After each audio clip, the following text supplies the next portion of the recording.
Hi, I'm Yusuf from Southern Casa Games, and today I'm going to show you how the laws will work in Steam Cities. So let's level up. So on Steam Cities we have the players boards, which is this one, and the assigned ministers. So one for agriculture, one for trade, one for defense, and one for science.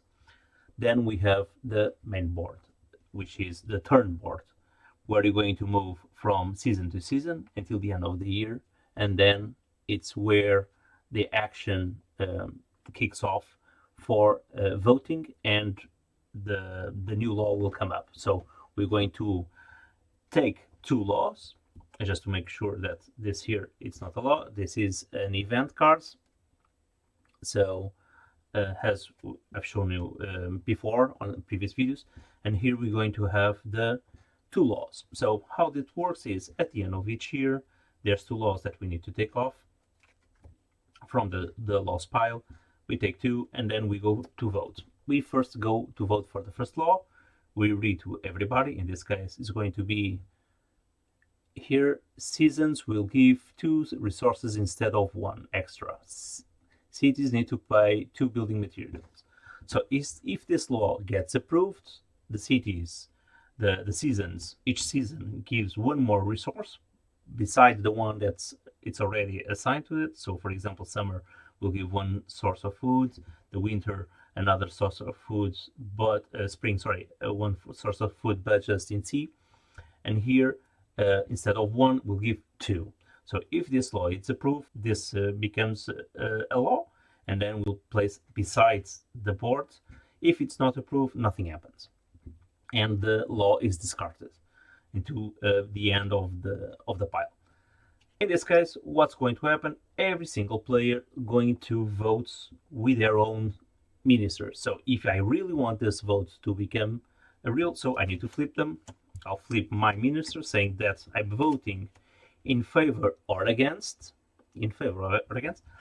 and I have only one minister. Bear in mind that I have a second law. You are always obliged to vote with all the ministers or none. So if you didn't want to vote on this, I just don't turn any ministers. I just say, okay, I want to turn three ministers for this case, and I want to vote in favor, and goes around the table. The law gets in place if has the majority of votes. So we'll count the votes of every single player, and then we decided if the law is approved or not approved. Then we go for the second round, and the second round is going to be voting for the second law. And what's going to happen? So not having resources to pay the city's costs will not result in victory point loss. Cities voted against will win one victory point. So what's happening is every single time that you have you reach at the end of this turn, you have a cost to pay to reach city. So each city costs X amounts of foods per run. So you need to pay your constituents, let's say, and you need to pay at the end of the year. So in this case, if the end of the year reach and you don't have money, what's happening at the moment by the rules is if you can pay, you will lose one victory point. In this case, nothing will happen for those. If you don't have money to pay it, you won't lose victory points. It's all fine. So you don't need basically to pay at the end costs of the city. If the cities that voted against wins, then they got one victory point each. So probably it's everybody's going to vote in favor or in it depending what type of city. If you have a city that costs a lot to run, probably you're going to vote in favor, but otherwise you're probably going to vote against. So taking this in mind, now if you want to vote against just to get one victory point, you only have one minister to vote. So in order for this law to pass, the sum of all the ministers will need to be higher than the against. So in order to,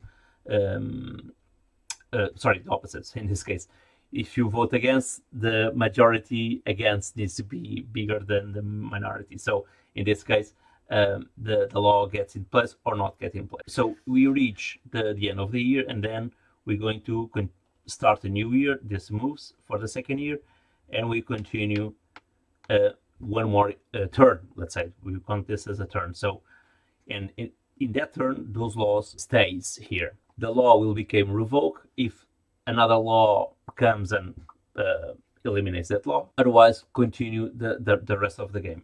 At the end of the year, when we move to from the second year to the third year, then we're going to shuffle all the ministers, and at that period, all the laws will disappear from the table and go to the pile, and new laws will need to be taken. So in this case, we reach the end of the year, we shuffle all the ministers. Everybody is going to pick again new ministers because there's going to be new laws. So let's put defense, agriculture, and actually the opposite. Sorry, defense, agriculture, and science, and we need the trades and a trade. So we shuffle all the new. All players will have new ministers. In this case, what's going to happen? We shuffle as well the deck of laws, and then we throw another two. So this is the only difference that happened here within the end of the year. So I hope you guys enjoyed this new mechanics on the laws, how the laws work. Let us know in the comments what you think about this mechanics, how the laws works at the end of the year, and how they are going to be shuffled. So at the end of the second round, we have the election, which will going to all the players are going to have new ministers, and therefore the laws will become revoked, and we need to throw new laws until the end of the next 3 years, unless there's another law that revokes the previous law. So I hope you like this. Let us know in the comments. Discuss with us in Discord channel, on YouTube, Facebook, Instagram, and TikTok. Once again, guys, thank you, and have a nice one. Bye bye.